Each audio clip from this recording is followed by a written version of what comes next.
Hi, we are live. All right. Become blessings. The movement is a rhythm to us. Freedom is like religion to us. Justice is juxtaposition in us. Justice for all just ain't specific enough. Once son died, the spirit is revisited us. True and living in us. Persistence is us. That's why Moses sat on the bus. That's why we walk through Ferguson with our hands up. When it go down, we willing to man up. They say stay down, and we stand up. So we on the ground. The camera panned up. King pointed to the mountaintop, and we ran up. One day, when the glory comes, it will be ours. It will be ours. Oh, one day, when the war is won, we will be sure. We will be sure. Oh, no.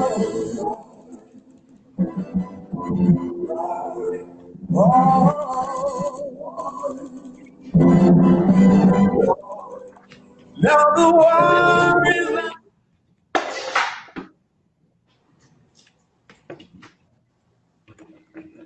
All righty. We're just waiting for a few more people to get on. And then after that, we'll get started. Hey, hey, hey.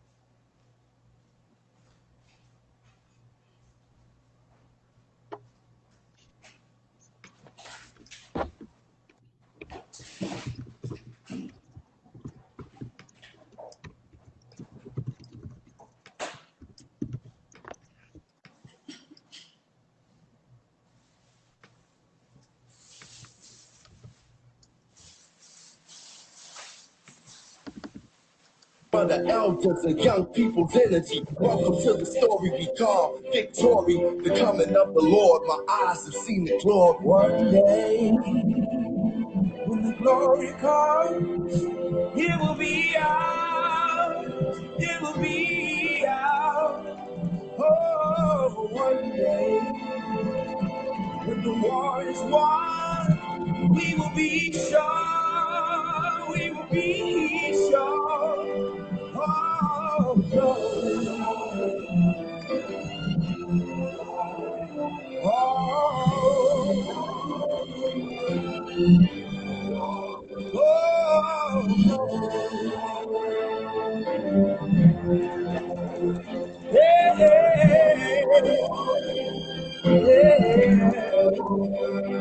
when the war is won, when it's all said and done, we'll cry glory, oh glory.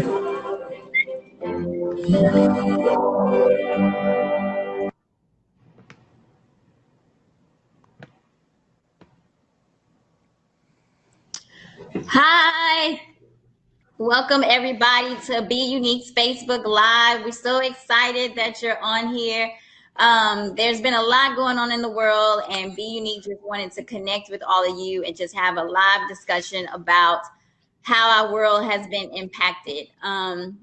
We're going to introduce our founders. I'm Kim. I'm a registered nurse. I live here in Texas, and I just love what BeYOUnique is doing, and we just want to touch not only our youth and young adults, but just have an impact on the world overall. So I'll also turn it over to my other founders, Precious and Camille, and let them tell you about themselves. Hello, everyone. My name is Precious, and I am an author and a motivational speaker. And I definitely stand 10 toes down behind BeYOUnique's mission and cause, because a lot of people fret when it comes to them owning and walking in their God-given uniqueness. Every last one of us have been gifted and talented with so many different things. And the world will have us shrink back from walking in that uniqueness. And so I love all that I'm able to do and be a part of with this mission. And I'm super excited for our conversation, our amazing panelists today. So thank you all so much for tuning in. I'm Camille, and I live in Houston, Texas, and I am a speech language pathologist, and I just really love the motivation that BeYOUnique. How we're trying to capture our youth and focus on building their confidence and self-esteem. And we looked at this opportunity as a moment of the children are our future. I know that's cliche, but we want to start having these important discussions with kids at a young age.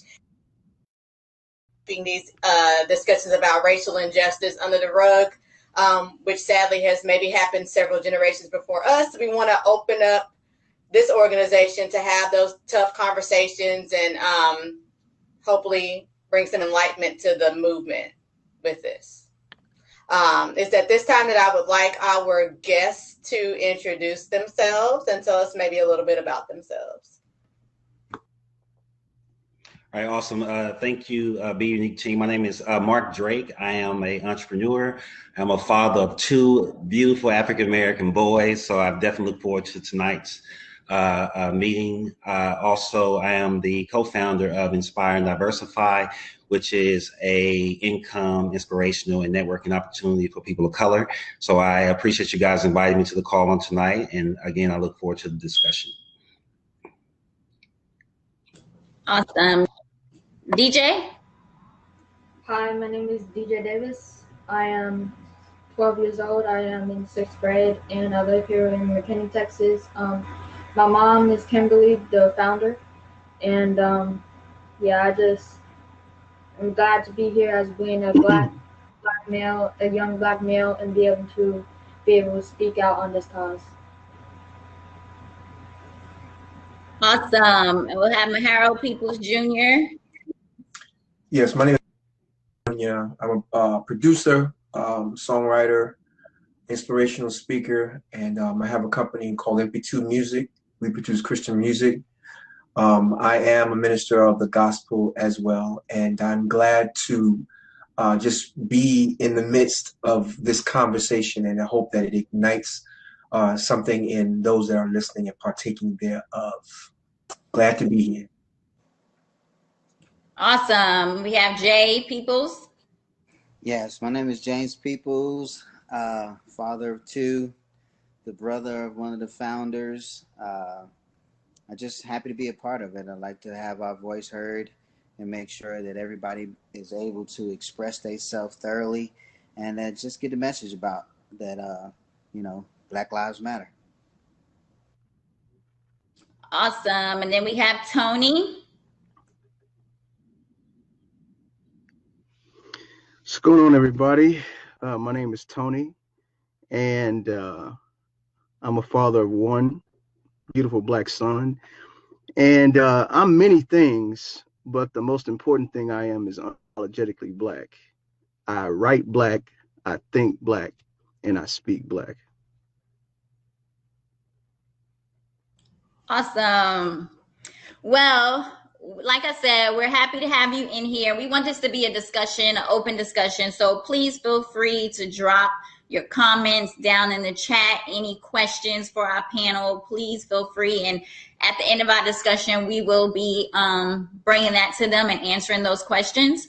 The major purpose of us being here today is, as everyone knows, there has been a lot of racial inequality, injustice, not just in the last few weeks, but for generations. And so we wanted to bring different age groups here so we can show the impact over the generations that this racial injustice has had on not just our black males, but just our Black society overall, but we have our Black males that are really have been being targeted. And so we want to show the different impact that it's had on them mentally, physically, emotionally, and all. So we have a few questions for them, and we just ask that you chime in whenever you feel like you should. All right. So I'll turn it over to Camille, and she'll start it off for us. All right, guys. Question number 1. Have you experienced any racial profiling in your lifetime? And if so, how did you handle it?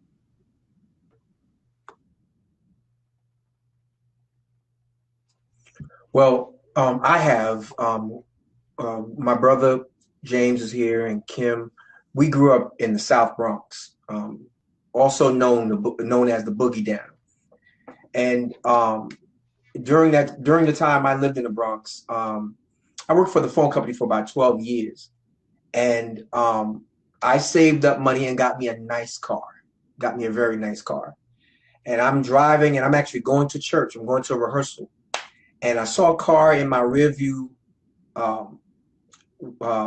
mirror, and it looked like it was following me. And I said, well, maybe I'm paranoid. I said, let me take a little crazy route through the hood that nobody would normally take. And the car kept following me. So I got a little, I was kind of apprehensive. I thought somebody was targeting me. So I pulled up at the church, and the car zoomed past me.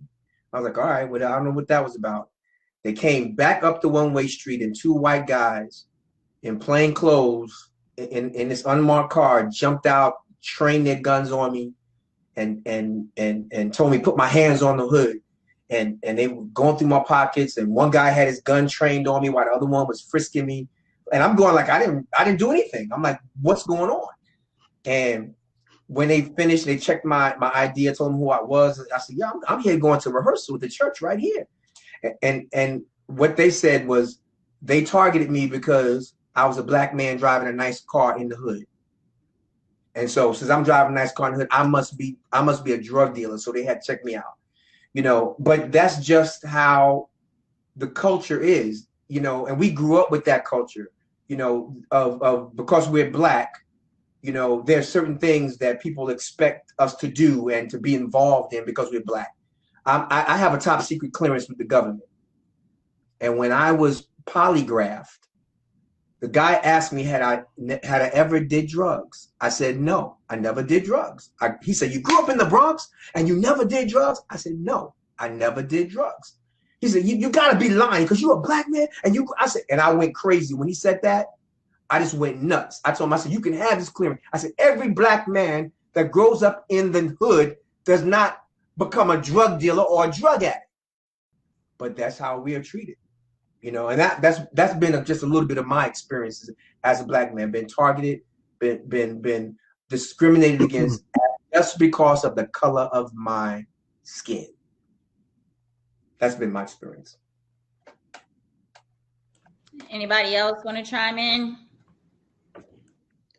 I would chime in. So in 1989, we moved from East Dallas into the Pleasant Grove area. And in 1989, at that time, Pleasant Grove was still predominantly white. So I had a lot of white neighbors. Therefore, a lot of white kids were in the neighborhood, amongst other things. And I remember me being extremely friendly and wanting to make new friends. Saw one of the kids in the neighborhood and, of course, attempted to approach him while he was with his parents. And I recall one of the parents snatching the boy, saying that don't talk to him. And already kind of having the stigma of, all white people are racist, right? That kind of pushed that thought further down, of course, the road, because, at that point, having been new to the neighborhood and that being one of my first experiences, it definitely left an impression, right, on me. So it got to the point where in the neighborhood, when it came down to dealing with my white neighbors, amongst other things, or even their kids, it was almost a matter of walking on eggshells if you will, before I got to the point where I just no longer cared about, their opinions amongst other things. And so as far as being a target, no, but as far as being in a position where it was more so thrown in my face that you're black and we don't deal with blacks, definitely, right? So, with that being said, I know a lot of people grew up the same way, being very timid when it comes down to engaging with the white community, engaging with the police, amongst other things. And some have yet to get over that. Right. They still feel, every white person is racist. They still feel going into white areas ultimately could lead to their endangerment. And so, with that being the case, it's definitely not the reality. It goes without saying not all white people are prejudiced. It goes without saying that all white neighborhoods or communities are filled with prejudiced people. But because of our experience and the stories that we have heard over the years, it goes without saying it's definitely a strong concern. And just because I can say I haven't been targeted, but I've experienced racism, doesn't mean that I won't be, right? So it may happen tomorrow or the next day. So that's why these discussions are very important. And again, great question. And I'm glad I'm a part of it. Awesome. Thank you, guys. Anybody else want to chime in before we go to the next question? All right, Camille. Yeah. Actually, I will. I'll chime in. Okay. The question was, have you experienced? Can you hear me? Can you hear me? Yes, we can Okay, hear you you. can't hear me. Okay, okay. I want to make sure. Okay. Well, as far as I'm concerned, I could write a whole book, racial profile. I think I had a very unique experience wherein I grew up in the hood, but because of academics, I was able to kind of see both sides of the fence. A lot of people view racism as this sort of, toothless, you know, uh, hey, what you doing there, boy, kind of a thing, and it's much, much deeper than this sort of, overt, in your face, hillbilly style of racism. I think if and when you can sort of see the other side of the fence, the more covert uh, side of racism, academic racism, as I said, once I excelled in academics and I went to college, I found myself being literally the only black person, not just male or female, like the only black person, let's say in a physics class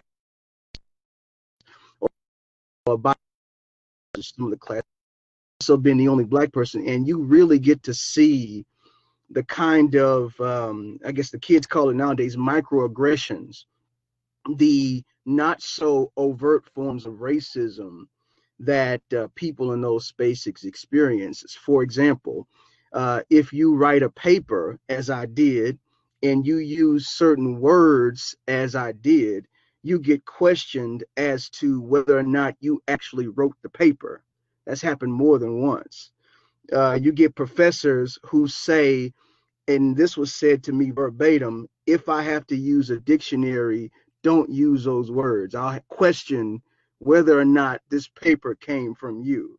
Those kinds of things. I can tell you millions of stories about the treatment that you get from so-called liberals who might even be advocates, who might even consider themselves allies. There's this thing that I termed mascotting, wherein they'll sort of take you in as almost a pet, so they can bounce things off of you, or they can, touch your hair, or they can, try to make slick jokes because you're the cool one. Those are all forms of racism that I know a lot of our people don't see because they don't often navigate in those sorts of spaces. So, I mean, there's so many. I mean, even the more overt acts of racism and racial profiling. You know, the stops by police, you know, like you own this car, the what are you doing around here? I've never seen you, as if he knows all the millions of people that live in the area, you know, those kinds of things. You know, that men, we experience this quite a bit. What I found is again, we know that being black in general is a problem for how they treat black people in general, but specifically we see that there's something about the black male that society fears. It's an ingrained fear that they have for us. It's an innate suspicion. It's a threat of life that you often don't see regularly in how they treat the women.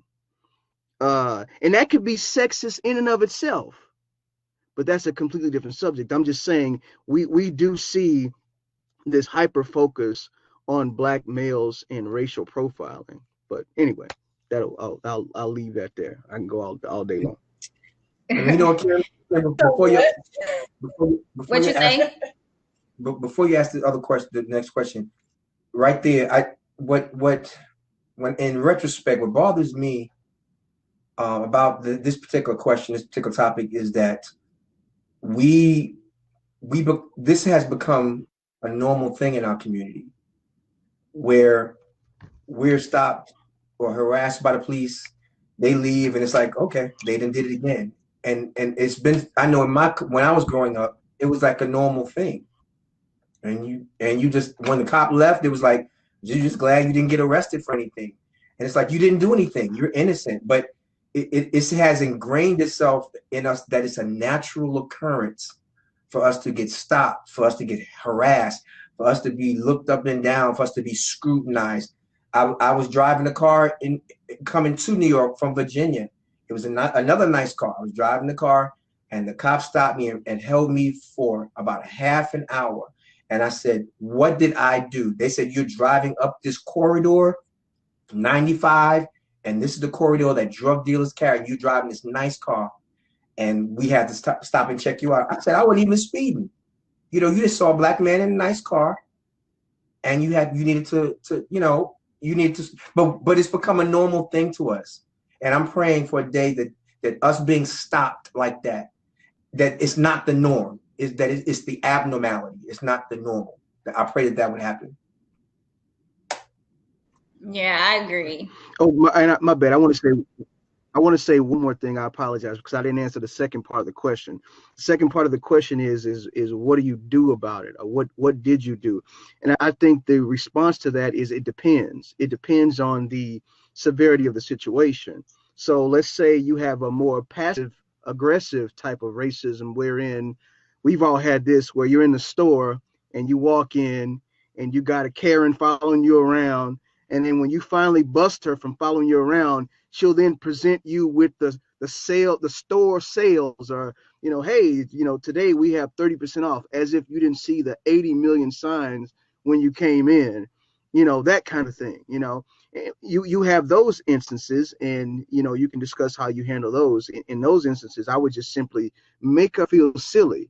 I'll be like, yep, I saw the signs when I came in. If I need your further assistance, I will come find you. Thank you very much. And I keep walking, you know. Or if it's a more potentially life-threatening situation, in the instance where you get held at gunpoint for half an hour, then you have to sort of parse.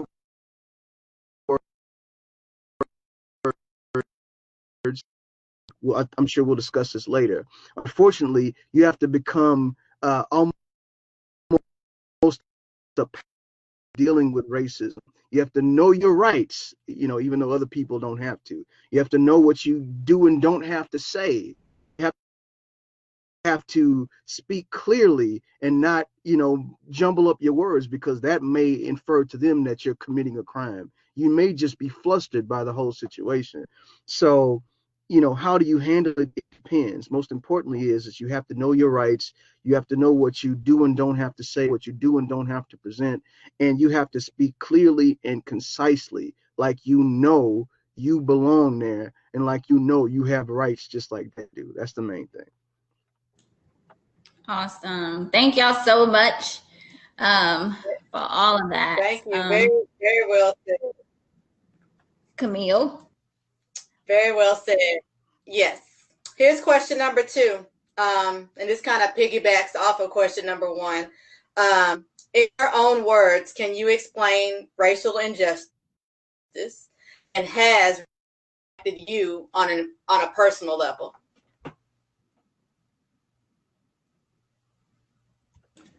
I'll go. What I think racial injustice means is when there's two minorities and they're different minorities, and that one minority is getting special privileges that the other minority doesn't get, and that is not fair to the other minority. And it's not like it's going to be fair to the other minorities, and it's just going to favor this minority, and that no minority. And I don't think that should be happening, because I don't think that we should be separated just because you're black and stuff. So I don't think that you should be able to do this or you should be able to go this place, and that just because you're this skin color means that you're dangerous to society. No, I mean, like, just because you're just some minority and thinks that you're just like bad to society, and it doesn't just have to be like the black and white. It could be like Mexicans and Hispanics, and that they can't do this because they're Hispanic, or they can't do this because they're Mexican, so yeah. Thank you, DJ. All right, Camille. Anybody else before we go to the next question? Me I know that question we already. Me personally. Oh, go ahead, Mahara. No, I was asking Camille to repeat the question because she broke up when she was asking. I didn't hear. Yeah, one more again. Well, I apologize. The question is, in your own words, can you explain racial injustice, and has racial injustice impacted you on a personal level?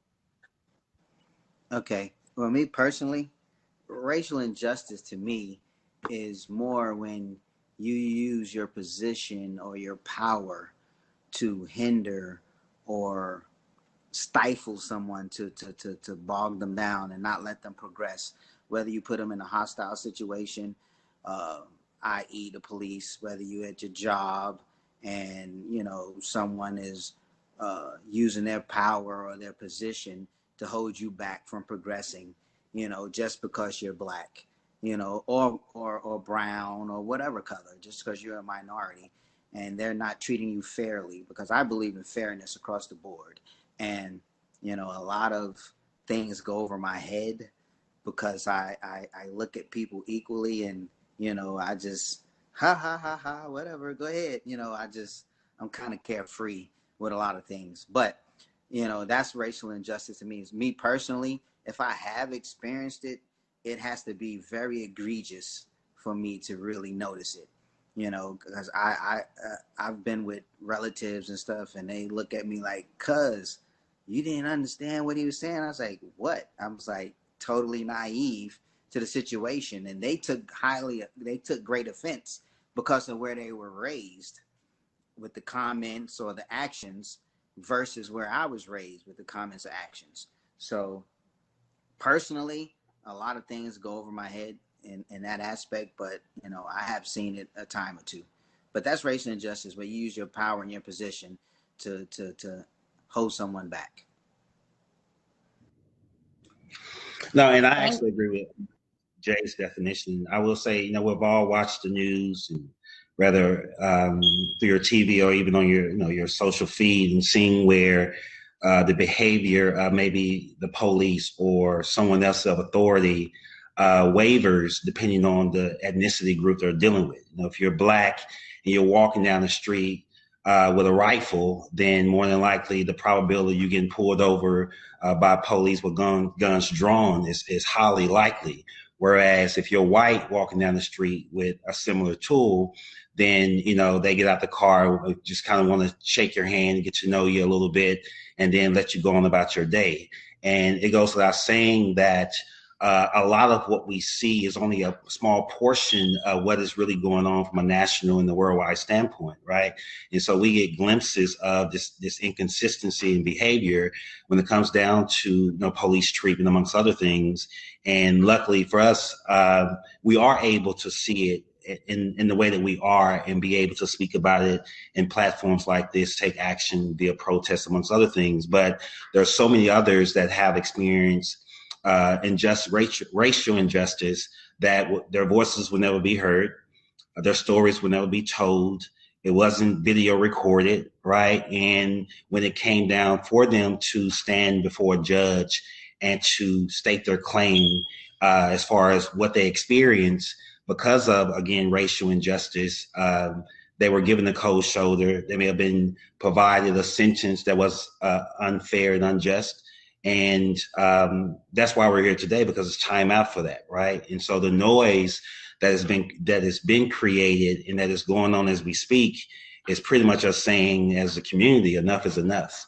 And what I really enjoy about what we're seeing right now is that not only us as a community, meaning the Black community, is saying enough is enough, but we have our peers on the other side of the aisle, Hispanics, whites, the list goes on and on, also saying enough is enough. The injustice is too in your face at this point that you can't help but you can't turn a blind eye to it, right? You can't sweep it under the rug. And so you have corporations after corporations coming to the forefront saying that they stand with Black lives, right? You have the NFL waking up and making their voices known, saying, okay, we get it now, and so forth. So with that being said, I would say yes, that we all have experienced it, even if we can't necessarily pinpoint exactly when it was, because a lot of this stuff happens indirectly, right? We don't know why we wasn't able to get in certain roles or positions or have certain experience in life, but ultimately at the end of the day, it was because of racial injustice. And so another great question, and I think that again, it's one of those situations where we know that we've either seen it or we've experienced it, but we definitely know it's there, and that's why we're here today, to do something about it. Well, let me say something that's been in my mind for the last couple of weeks. Every tenet that our country was founded on, with the Constitution, all the documents that you can name, we have to remember that those documents, those tenets, were not created with us in mind. They were not created with people of color in mind. And so the reason there's racial injustice is because we're busy trying to say those tenets that our country is founded on, those apply to me. And there's a contingent of our country that says, no, that's not for you. That those rules don't apply. Those rules are for us. And so we have to remember that. The reason there's such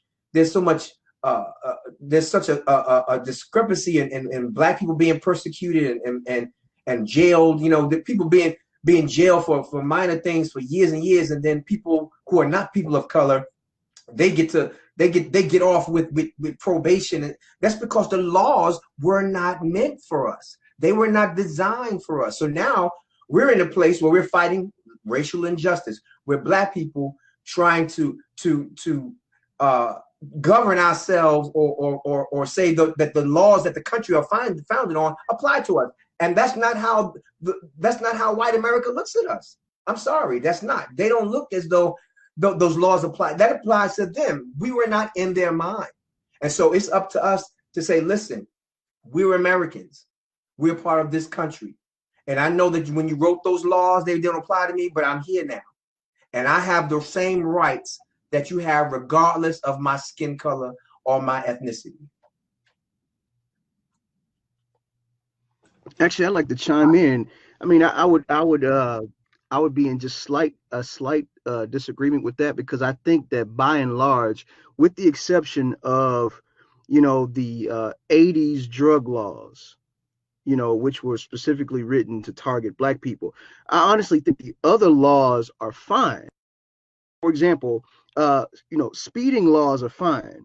Though so I would not say that it's the laws that for us.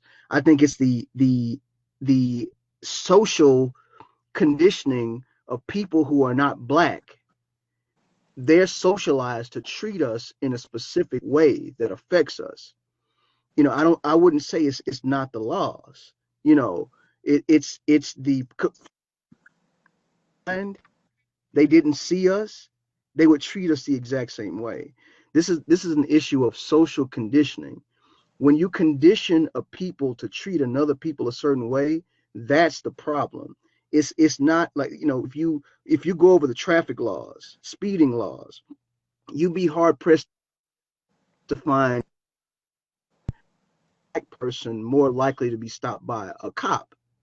It's the cop. It's the mentality of the some people who are not black.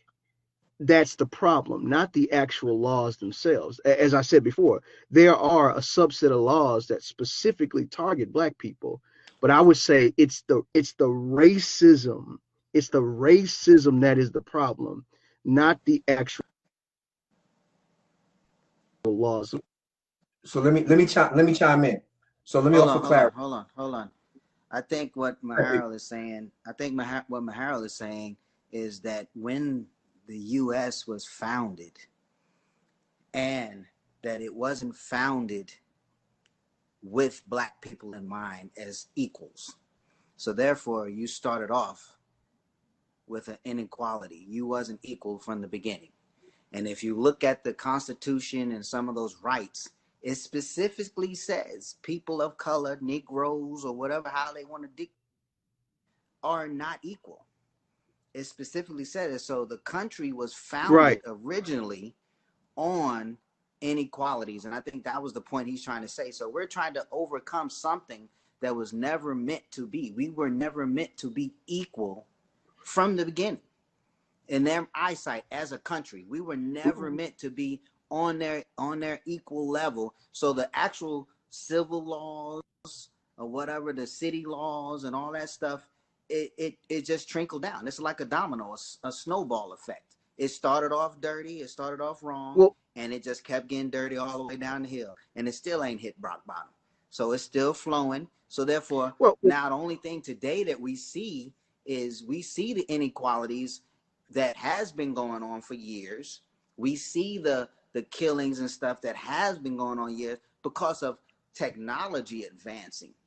If we didn't have the technology today that we have, i.e., us on this chat right now, we wouldn't have the insight or the vision that we see with all the things that's going on, because those things have been happening for years upon years upon years.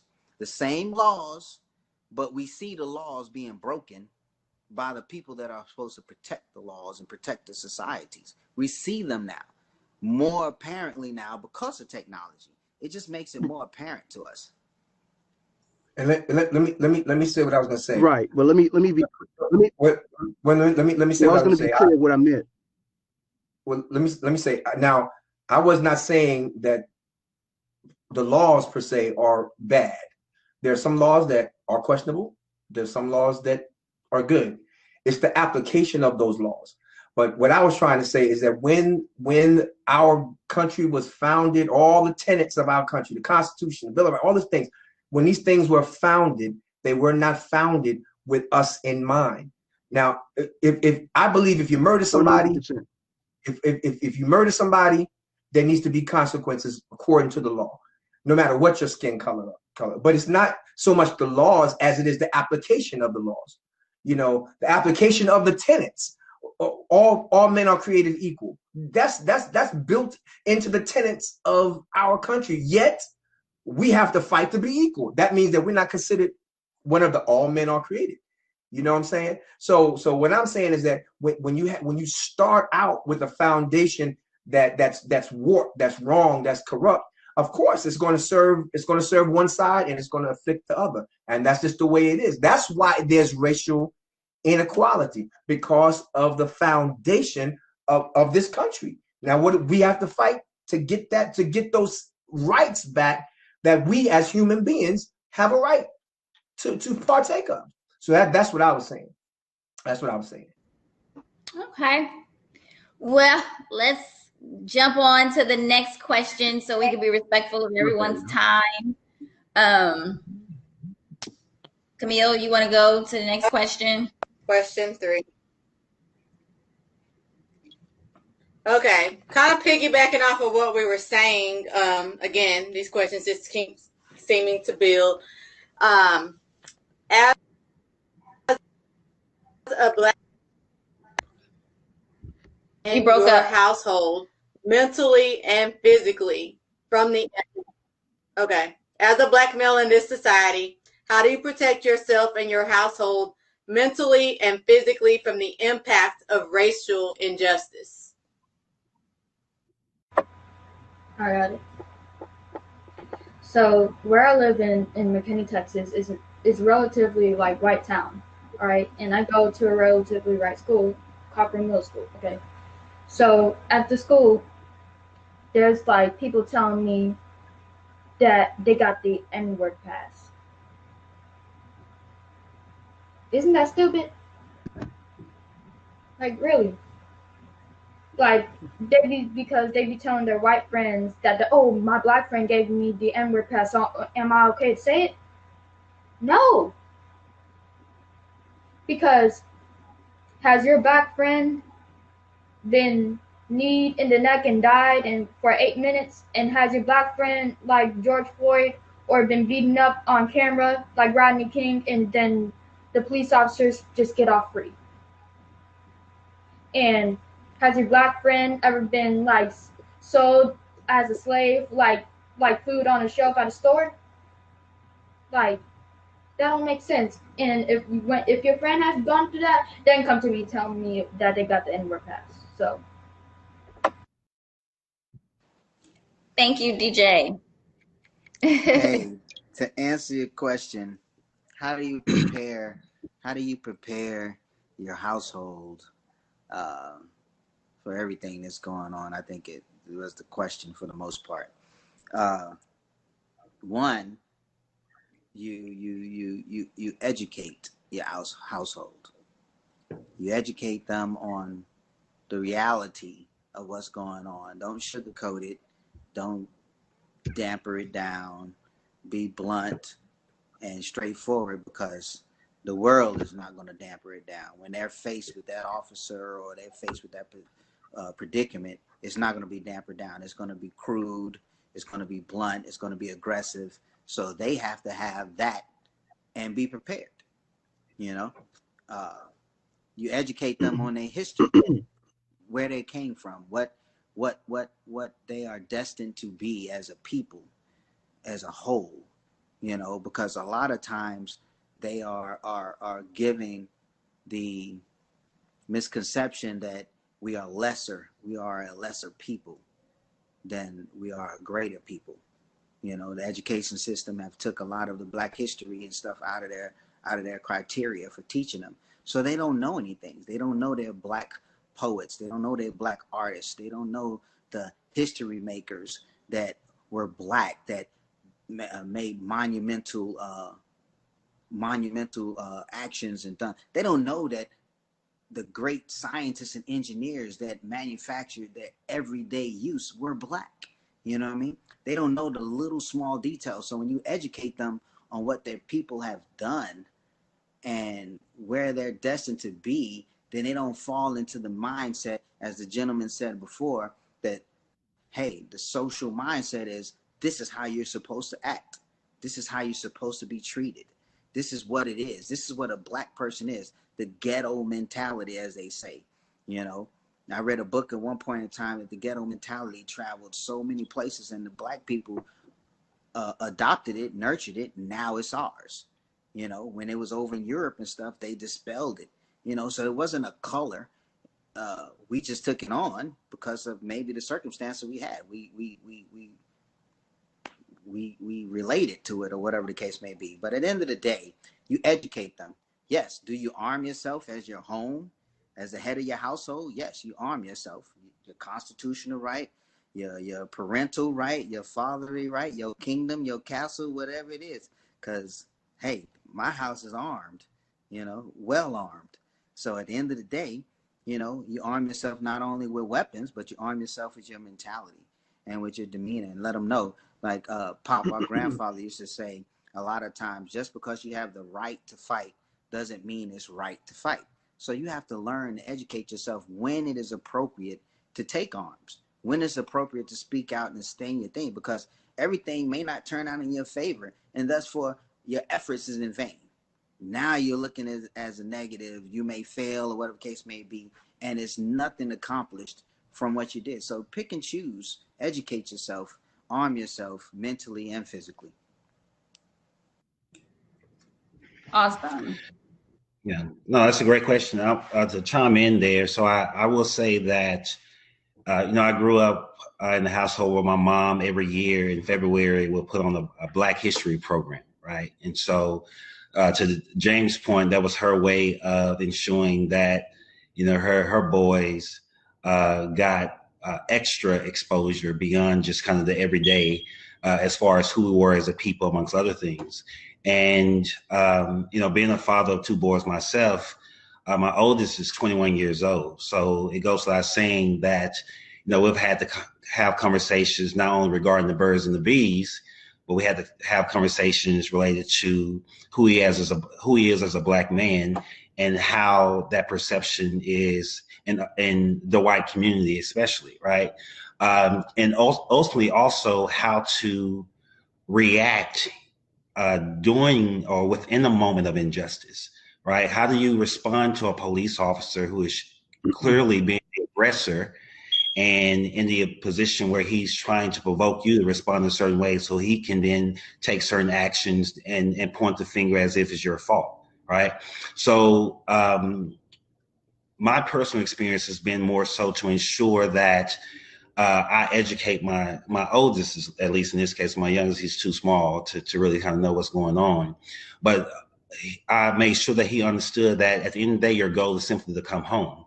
So you remain compliant to ensure that at the end of the day, you can tell your story, and then we can figure out how to approach it from there. So unfortunately, in the Black community, a lot of the injustice that occurs is really hard to protect yourself. And the only position you can take is a reactive response when it comes down to addressing the issue, because you don't know when you're going to experience an injustice. Now, we know that there are things that are very clear, which is what we're fighting for right now that has occurred as far as police reform, amongst other things, right? So we're fighting for that, but this is a reactive fight, right? So reactive meaning out of all the things that have occurred, now, we're beating down doors, breaking windows, screaming to the rooftop, again, enough is enough. And so again, from an injustice standpoint, oftentimes we're taking more of a reactive approach, and it's very difficult to protect, based on the question that you asked, Camille, our children from that, because of course we can educate, but it comes in so many different forms that you can only then respond to, okay, what happened? Okay, well, going forward, respond this way, right? And so, in cases where we continue to experience that, the only goal and the hope is that we continue to make it known that these things happen. So when we do experience some level of injustice, it's a smaller form of it, right? And it's not one that is so impactful that it continues to hold us down as a community, whereas we can bounce back and, of course, continue to move forward. So that's really the goal, because I don't really foresee injustice going anywhere, right? It's going to forever be here in a different form, in a different arena. And so we can just continue to do our best to re-educate ourselves if we experience those things in a way that will continue to shine a light on the issue, as well as help us move forward as a community.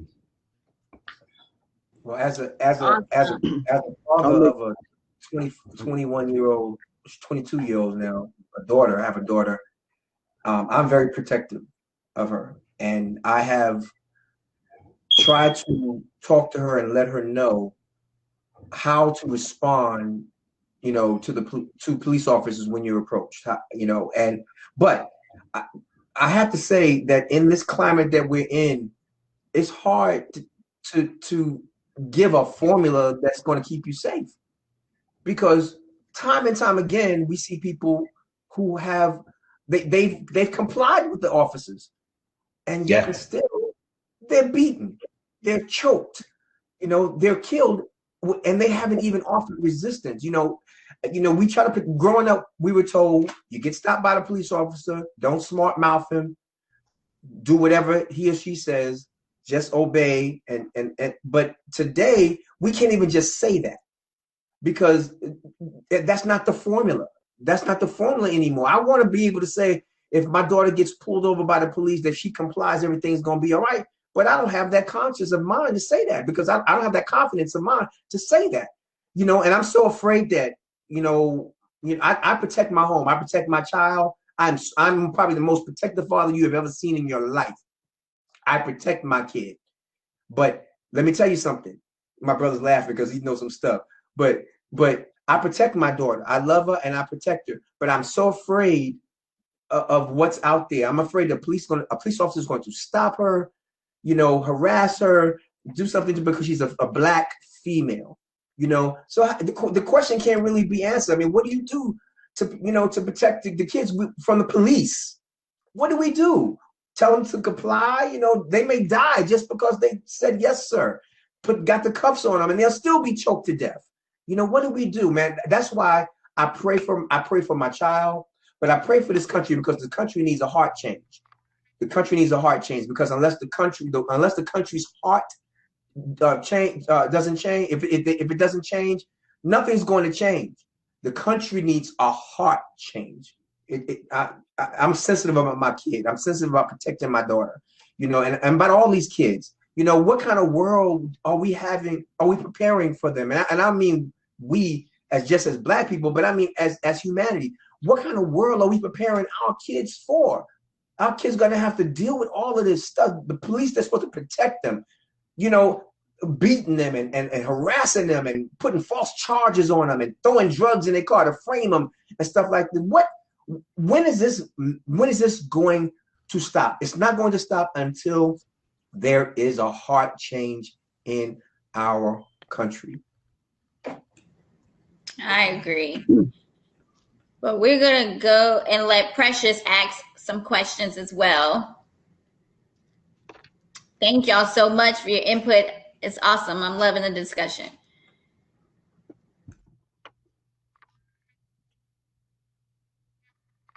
All right, fellas. So my question is, are you and your friends sharing the same viewpoints as it relates to this current topic? If not, how is that impacting your friendship?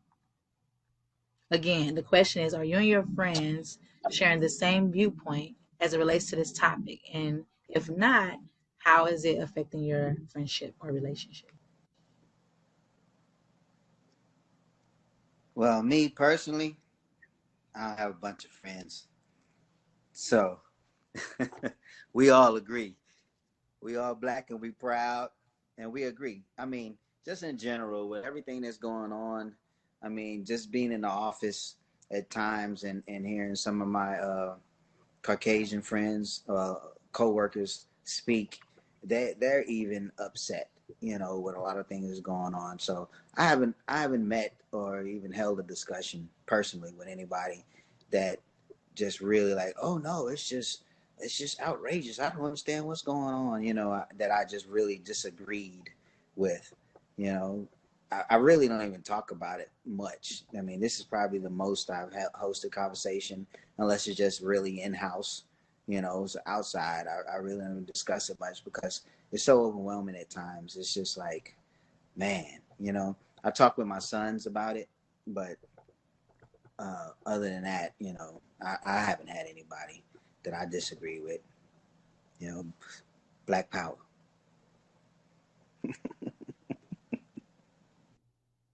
Yes, then the question should go this way then. Is it reassuring to see, your counterparts rallying together and being allies? Or I mean, how are you feeling? Because I heard you say even the people, it's not just the Black Central work. So seeing that we're having this universal response to what's happening, how is that affecting you? How are you impacted by that? Like knowing that some of your counterparts are responding in the way they are. How is that impacting? Me in my office space where I work, it's really enlightening. I work with a lot of older guys, and a lot of them have been. You would look at them and say, "Oh, they're part of the good old boy system."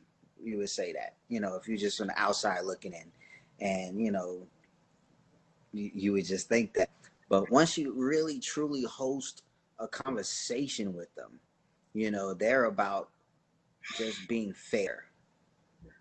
Point blank period. They don't care if they have the motto, we hit everybody equally, so there's no prejudice with them in that area. They believe fair is fair, and it is what it is. Whether you black, brown, Asian, white, whatever, fair is fair. And that's just the line of work I deal with, a lot of codes and stuff like that, so they go by the book. And it's reassuring with me because I'm like a raisin in the cornflake box. It's not many of us. It's not many of us in the office.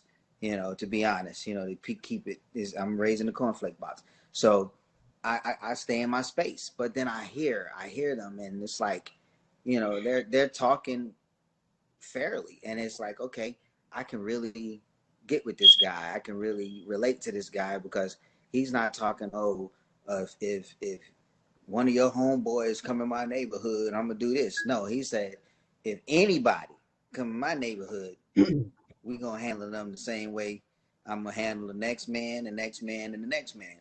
So for them to say it's not fair, I can't believe that this police department did this. I can't believe that the police department did this, and this rule applies here.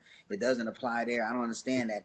It's encouraging to say that even if the old people, the old heads, the good old boys can see that it's not fair and it's not right, that there's still hope for us overall for the next generations coming up. I'm a Thank chime you. in there. I've actually, I spent a lot of years of ministry, and some of the churches I went to were biracial. So as part of my um, goal to ensure that I'm surrounding myself with people who understand, of course, the plight that we're faced with. I've spent time actually going through my feed, questioning what they are saying. What are white my white friends on Facebook have actually said about this particular issue. And I think there's a lot of people just like me that have established friendships over the years with people outside of their race and wondered, okay, are they supporting the cause at the end of the day? And I can honestly say that some are not, right? They're pushing the Trump agenda. That's their thing. And for me, that's not a cause to necessarily, dismantle our friendship to any extent, because people are entitled to their opinion. But at the same time, I scratch my head because to me, it's black and white. Right is right, wrong is wrong. And if you are so blind to not be able to really just see that this is a clear injustice and that it has gone on for years, and you can't formulate any sort of communication to say, I'm with you guys, right? And I met you in an environment that speaks about community, that speaks about love, that speaks about God being the center of it all, amongst other things. But at the same time, there's clear injustice going on, and is almost to side with the enemy, right? To say the least. So with that being said, I've seen that, and again, I've scratched my head to wonder, like, should I say something? But of course, I I chose not to because, you know, I have to respect their side like they have to respect mine. But if they do come over to my side, then of course we can have those discussions. And again, the people are entitled to post what they want, amongst other things. But to the question, that's about as most of I've experienced, people that I've known, that I've considered friends to a certain extent, maybe have a different opinion towards the matter. And of course, I've had to adjust, at least from an emotional standpoint, of how to respond or not respond to that. And at the end of the day, I've concluded that if they don't agree, that's okay, because everyone's entitled. But, you know, of course, the show must still go on, and we still must, of course, fight for, you know, what we believe is right. I don't know. Thank you. I'm sorry. You know, I this whole thing, you know, and I don't want to get political, but you know, the whole thing with the person who was in the White House at this time, when he became president, I had a white friend who I went to lunch with on a regular, and because Trump became president, I said some things because I feel like, listen, you know, whether we friends or not, truth is truth, and my feeling, my perspective is my perspective. You don't have to like it. I have an opinion. I speak it when I want to speak it. You don't have to agree. I didn't ask you to agree. But when I spoke my opinion, my white friend cut me off. He in Facebook, he blocked me on Facebook, unfriended me, and cut me off. And this is a guy I'm going to lunch with on a regular, you know. And so I say this, I say that to say this, that I thank God for the people who don't look like me who are supporting our cause. I thank God for that. But it's not their fight. It's really not. You know, it's our battle. It's our battle. And I appreciate them being in the back line, supporting with their money, their resources, their words, you know, whatever they have to offer. But I want us to remember that this battle for racial equality it's our fight.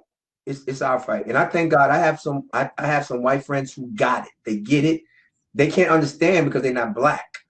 Please understand, they cannot relate because they're not black, but they got it. They understand and they support us. So I thank God for every person who doesn't look like me, who doesn't look like my brother, who doesn't look like my two sisters. I thank God for everyone that doesn't look like me who is supporting the fact that we have been disenfranchised, we have been disqualified from everything that from all the benefits that other people of the white race has benefited from. We've been disqualified from this, and they acknowledge that. So I thank God for them. But ultimately, the fight that we're having this whole discussion for, this is our fight. This is our fight, and we got to remember that this is our fight. Thank God for white people and any other people that's fighting for us. God bless them. We need them. They need us. But it's our fight. It's straight up. This is our fight. So I have a question for you then, Mr. Is it Maharo? I'm sorry if I get it wrong. Mr. Peoples, I'll say. No, you know, Harold. I'm Harold. I'm not aging you by any means. Well, thank you so much for your maturity being here with us. But I'm sure you've seen some things during your lifetime, right? And our world is currently in an uproar and all this civil unrest in the streets surrounding George Floyd. What was your initial reaction? Then, guys, Tony, and then we'll get to Mark and Jay. What was your initial response with the George Floyd? Be it that you have had era after era of seeing so many different things in our world that some of us haven't. What was your initial reaction? Intense anger.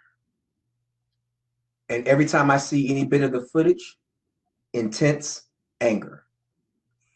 And an intense sadness on so many levels. To see a man, a black man, with a knee on his neck, and the officer was so callous, had his hand in his pocket like he just chilling out. You know, yo, I'm just chilling out on this black man's neck. But you know what? That's indicative of how we've been treated as a people. We've been treated just casually. Yes, we keeping the knee on the neck because we're not gonna let them breathe. We're not gonna let them. When I saw that, I was so angry. You know, you get so angry, you want to hit somebody. You know, you want to do something. You want to make somebody pay. You want to make somebody give an account. But there's an intense sadness that no matter what it looks like, we're growing. It looks like we're moving forward. It looks like we're doing better. But in truth, you know, we still have a long struggle to go. And that, for me, that was just even more sobering, that you can just kill a black man and you know you being filmed. You know that the person was saying, you're being filmed, stop it. You know, and he was like, so what? So what? I'm killing a black man. So what? It's heartbreaking, but it's angering. It makes me want to just fight. It makes me want to fight. And that was my initial, and that's still my reaction. I'm angry. I'm angry. My home, since that has happened, my home has been grieved. My home has been grieved. My family has been grieved because we feel it so heavily. I've lived through several presidents. Some of y'all only lived through a couple of. I've lived through several presidencies. I've lived through several administrations. And this, I mean, even though things were so bad in my lifetime, this is the worst, because this president has given a sanction for this racism to rise up, and so these people feel empowered to kill a black man. Let me tell you, there's people waiting to kill your son. There's somebody waiting to kill your daughter to find a reason. Let your child be jogging down the street. Oh, you in my neighborhood. Bam. I'm filled with anger right now, and I'm filled with sadness for my people. That's how I'm feeling right now. And I'm like, God, we need an answer. We don't just need dialogue on and on and on and on and on and on. Talk about it. God, we need something powerful to happen so that change really does happen. And we don't talk about change, but change really does happen in our society, because I don't want to see that anymore. I don't want to see another black man with a knee on his neck. I don't want to see another one of our black sisters get shot in her house, for doing nothing. I don't want to see. I'm tired of that. It's become the normal, and I'm fed up. And that's how I felt when I saw. I'm fed up, I'm angry, and I'm sad. That's how I feel. Wow, thank you so much for sharing. I could feel the weight of that burden. Thank you so much for sharing. Tony, what was your initial Okay. reaction? I Tony, what mean, was your reaction? my reaction was, this is the same behavior that we've seen countless times. I mean, this is another reason why, even though, you know, I despise everything about the Trump administration, but what I always tell people to do is know your history. Please know that this did not start with the election of Donald J. Trump. It did not. I know this is a problem for a lot of younger people, the under 30s and such. They get in an uproar. Donald Trump, Donald Trump, Donald Trump. Hey, look, when you get to our age, the older folk, the Gen X's and such, we were alive back in 92 when Rodney King got beat up on live TV by cops. We're not talking about one cop kneeling on a guy's neck, which is deserving of the death penalty if in fact I believed in it. But we're talking about, cops who on live TV yanked a guy out of his car and literally beat him down with nightsticks on live TV. So, I always tell people, don't get wrapped up in Donald Trump. He didn't bring out nothing. This thing has been popping for a long time. Now, you may just be, coming of age and being aware of all of this stuff. Social media may be bringing it to your doorstep. But as despicable as Donald J. Trump is, by no way is he responsible for the bubbling over of racism. This thing has been going on for a very long time, a very long time. So, that's the first thing. And as far as, you know, what was it?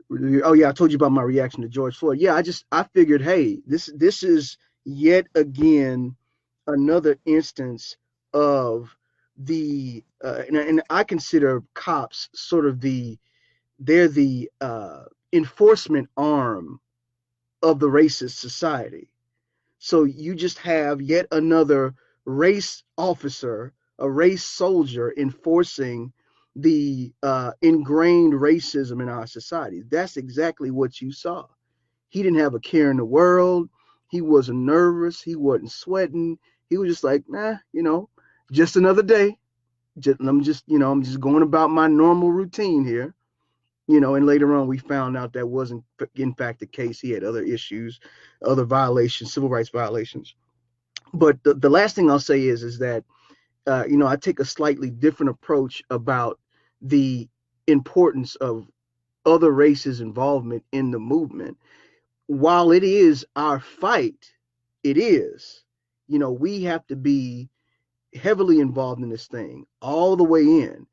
But the problem is, and this is one thing that Malcolm X talked about all the time, is the fact that it's imperative, specifically, that the race that benefits the most from racial injustice, it is imperative that they jump in and be on the forefront to fight against the privilege that they know they have.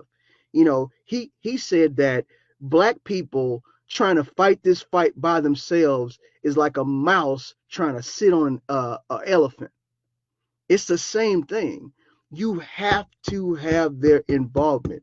They have to beat you to the front of the line, of the picket line, trying to remove privilege and do away with racism. Because, as I said, like a mouse trying to sit on an elephant, it is almost impossible to make any headway without them jumping into the fray and getting involved just as passionately as all black people should. Very well spoken. Alrighty, so we just have two more questions for you guys. Were you about to say something, Mark? Okay. So here at BeYOUnique, we promote confidence. So what advice would you give young men in regards to displaying confidence in today's society with everything going on?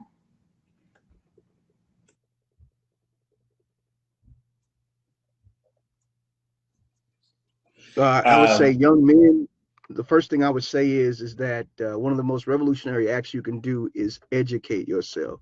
This is the one thing that both Malcolm and Martin agreed on, and we know that they didn't agree on a lot of things. Though step one in both their playbooks was educate yourself. Educate on your history, educate yourself on their history, their treatment of you, their treatment of other people. Um, educate yourself traditionally, academically. Try to excel in academics if you can, to pull yourself out of your situation as best you can, even though racism is still there. They both believe that you still have to do as best as you can to train your brain to improve your circumstance. And that's the primary thing. Just educate yourself, have responses, maybe take some debate classes, talk to older people, interact with people, so that you can improve your communication skills, so that when you come up against passive racism, like the lady following you around in the store, or whether or not you come up against true overt racism, like race soldiers stopping you with guns ablazing, you can have the mind and the will and the confidence and the language to respond intelligently to them. And that's the biggest thing I can tell the younger guys. And then, as far as the last thing, as far as the older guys are concerned, one of the most revolutionary acts you can do is to love a black woman and start a family with a revolutionary minded black woman. That's one of the best things you can do to protect yourself, to protect your children. She can be there to, if the cops are harassing you, she won't just be sitting there saying, oh Lord. She can give them the law and give them intelligence and give them a fight, and let them know, hey, we're not no dummies. We're going to let you know what the law is. We're going to hit you with it. We're going to sue you. We're going to follow everything we can. So that's another thing, this is for the older guys, and that's all I got to say. Yeah. Well, thank you so To add to that thought, I would say that community is extremely important. So when my son was in high school, he went to Allen High School here in Allen, and there was probably one black kid for every 100 whites, right? And I remember him coming to me saying, I have a group of white friends, but man, I really want some black friends. I'm kind of, I get along with these guys, but it's different when you're around black people. You feel a certain you feel a certain type of way when you're around your own people. And a lot of people don't have that experience because they're around Black people all the time. So it's very easy for them to maintain a certain posture of confidence when, you know, you're around people who look like you. Right. And so, but what do you do when you're in environments where they don't look like you? And I can tell you that a lot of the workforce won't look like you. It's cool to be able to, you know, go through your adolescence, you know, in your community. But when it's time to try to find a 9 to 5 and you're really trying to do the thing, go off to college or whatever, unless you're going to a HBCU, then more than likely, you know, you're in a position where you're going to go around people who don't look like you. And I think being intentional about connecting with people in your community and maintaining that and having dialogue regarding these type of issues just helps to build your confidence and reassurance that you are somebody, that you are important, and is sobering at the end of the day. So I think for me, community is definitely one of those things that will go a long way as far as building the confidence that is needed as an African American, whether you're in your community or not. Yeah, I would echo what the brothers say. Educate yourself. You know, and I would tell young people, not only educate yourself, but handle when you talk to people, talk with, you know, articulate, talk, let them know that you know how to speak. You know, we all speak. When I hang with my brother, we speak slang and all that stuff. But when it's time to do business and it's time to interact, I let people know I know correct English. I know how to speak. I know how to talk. I know how to interact. You know, so young people, get your education, learn how to talk. But from a spiritual standpoint, I always tell people, your home needs to be God needs to be the foundation of your home. That's how I feel. Our parents raised us up on an awesome foundation of knowing and having a relationship, a spiritual relationship with God, and that has affected my life and changed my life, and has affected how I deal with all these situations that are going on. I've never prayed so much in my life as I've prayed in the last couple of weeks, between COVID and between the racism and the riots I've prayed so hard for our people, for my children, you know, because none of us have the formula to get it right. We don't have the form. We don't have one formula. We all have to work together. We all have to work together as human beings. So I'll tell young people, respect your parents. Listen to what your parents say. You know, I'm looking at DJ right there next to his mom. DJ, you have a wonderful mom. You know, she knows God. She loves God. You know, stick under her, learn from her, get her wisdom, and then take that out in the world, and you make the change. You be the change that we want to see in the world. You know, don't just talk about it. Let's be about it. All right. And to all the young people that may listen, you know, to our dialogue today, I want to let you know that we love you. We care about you. We're going to be leaving here. I pray that we leave this planet in a better way than it is right now. I really pray that for our daughters and our granddaughters, our sons, our grandsons, I pray that we would leave this country, this world in a better place than it is right now. Thank you. One thing to Okay. add to that. I know that, and I said that earlier, educate. All the gentlemen here said the same thing, educate yourself. But one thing I preach to my boys in regards when they're out in the world is to dispel the stereotype. Don't be that stereotypical black male that society counts you to be. You know what I mean? Don't go out there. I know it's the fashion with the sagging pants and acting this way and doing that way, but don't fall into the social facade and let them win. You know, they're winning because you're stereotyped already. When you live up to that stereotype, you give them the power. So where's your confidence? I'm confident because I know for myself, I'm breaking that stereotype. So, you know, unless the police walk up to my door with their guns drawn and stuff automatically, when I pull over, I'm confident, hey, I'm good because I'm living my life. I'm doing what the law says. I'm doing what I have to do in society. I don't have a worry of saying I'm riding dirty, as they say. I'm not riding dirty. I'm not doing all that other stuff. break the stereotype with yourself. Make that your goal. I'm not going to be what they expect me to be. I'm going to be greater. I'm going to be better than what they expect me to be. That's my confidence. That's how I motivate myself. I have to be better than what they expect me to be. Well, Thank I y'all. just Thank. Oh, go ahead, well, Tony. I was going to say interject real quick. I agree with everything. The only slight difference I would make, or differentiation I would make, is that I also, and I've changed in my old age, right? Uh, one slight differentiation that I have changed as I've gotten older is the fact that I I no longer tell the young kids to be different than who they are. If they follow a particular fashion trend, that's wonderful. For example, if they want to wear the Tims and hats and et cetera, wonderful. Do that. Don't be different. Because what I don't want to do is, and I picked this up as I've gotten older. I don't want to give the racists any power. I don't want to give them any ammunition to use against our young people, particularly when it comes to cultural ammunition. I don't want them to say, well, because you wear Tims, because you wear ball caps, you are a certain thing. I tell young people, behave accordingly. Behave in a way that your grandmother would be proud to say that's my grandson. But what I do no longer do is I do no longer give racists, particularly clothing or fashion ammunition.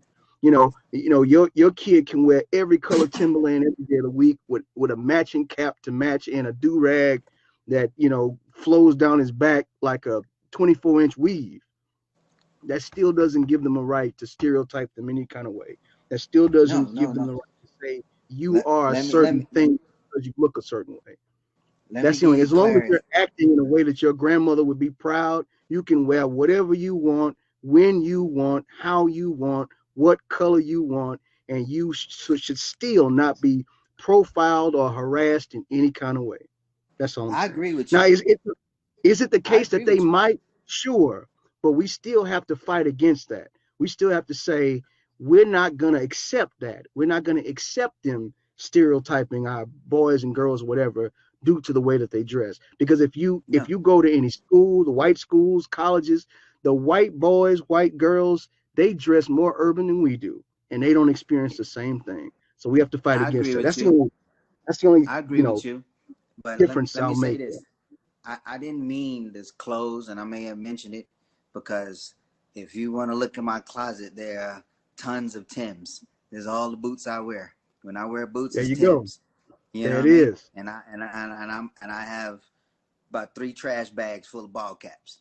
You know what I There mean? it is. So it's not the fashion thing. When I mean the stereotype, my stereotype is even though their impression because of what they're visually seeing off the rip is this guy's ghetto.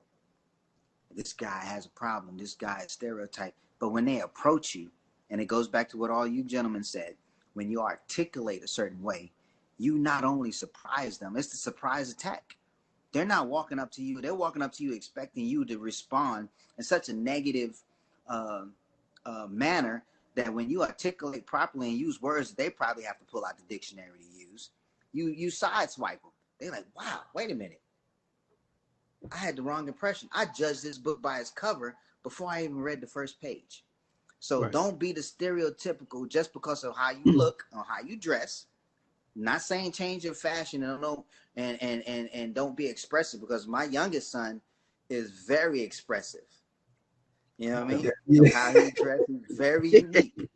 You know what I mean? And I haven't Yeah. changed that. You can see him looking like Wiz Khalifa. You can see him looking like a bandero or whatever, That Mexican boy changed flamethrower. that hair color, It just boy. He depends changed on that hair color, how boy. he's feeling that day. So Right. Moo is unique. So I don't try And to we and change we him, but I also let him and know we need that. when they Yeah. talk to you, when they see you, and they get to know you, not what they think you are, not what they envision you to be when they walk out, but when they get to know you, let your person be seen. Right. Break the Well, in this stereotype with your person. Right. And this is why I brought it up. And like I said, because I know this is if you talk to young people, this is still an issue among young people. You know, how you have people, us 40 and older, we'll sometimes get wrapped up in that. But my position now is that if anything, we need more kids. I call it the Russell Simmons effect. We need more kids who dress like Russell, but has the hustle like Russell, to show them that we can. Hey, we'll Russell wears hats, he wears Timbs, he wears baggy jeans, he still sags his pants, but he can buy any 1,000 white people around the corner as far as his net worth is concerned. His mind is sound. He's a good brother, despite what they're saying. But the point I'm making is that if anything, we need more kids dressing that way, flossing the style, but yet showing them that we are just as amazing and as intelligent as you are, even if we dress this way, which is different from you. That's all I was saying. That's what we promote here at BeYOUnique. To be unique, it's dare to be different, dare to be confident, show your, true colors as far as like how you want to speak out. And so yeah, I agree with all of y'all about being unique and, just being you, not having to sugarcoat it or, put on a facade for anybody. So for the sake of time, we are very grateful for all of your discussion and topics. I just want to ask DJ one last question. With him looking on and seeing the different generations and seeing, what all they had to say about everything, what is his takeaway today on what all he heard so far? So what all y'all said was good. I liked what all y'all said, and what I can take away from that is that, like, when people go and they protest about inequality and racial injustice, they'll go and sometimes people be like, they'll go and they start riots, and they go and they be peaceful. Some people go and peacefully protest in the street and just be like holding signs and just be protesting. But when you go and you start making that violent and you start destroying things, that's what people want you to do. They want you to go and be like, oh, black people, when they be protesting, they have to start riots. They're not gonna just have peaceful protests. They ain't gonna go and just be walking and just protesting. They have to start a riot. They have to destroy everything. So when y'all be protesting, y'all need to just do it peacefully. Y'all need to do destruction to the world to show that it's wrong. Y'all just need to go on the street and just protest like regular. Y'all don't need to destroy everything. Y'all need to break down buildings and need to destroy windows and stuff. And also talking about the way you dress, just because you dress a certain way, that doesn't mean that you are a certain type of person. Because I could go and wear some baggy jeans, I could wear some overalls with one strap hanging down and one side hanging off, and I could go and just wear some shoes and stuff, but that doesn't show your character. That you actually have to meet a person and discuss with them how their thought on life is before you actually judge a person. Awesome. Well, thank you, DJ, for that. We want to thank everybody on the panel. We want to thank everybody that chimed in on here. We want you to go to mybeyounique.com, where we are promoting youth and young adults. We want them to own their uniqueness, embrace their differences, and walk that out confidently. We will be coming on monthly, so we want you to go on our website. We want you to subscribe to our emails. We want you to join if you have a kid, or if you don't have a kid and you know a kid. We want you to subscribe to BeYOUnique. We have a wonderful panel on there, a live discussion. We have unique conversations. We send out weekly text messages, and just inspiring our youth to push forward, believe in themselves. No matter if you black, white, brown, yellow, it doesn't matter. We want you to walk that out confidently and just be grateful for the person that God created you to be. So again, I want to thank all of you. I love all of y'all. And we just pray for our world. We pray for our country. And again, thank you. Go like and follow BeYOUnique on Facebook, Instagram. Go to our website. Like I said, check it out, subscribe, join. We would love to have you.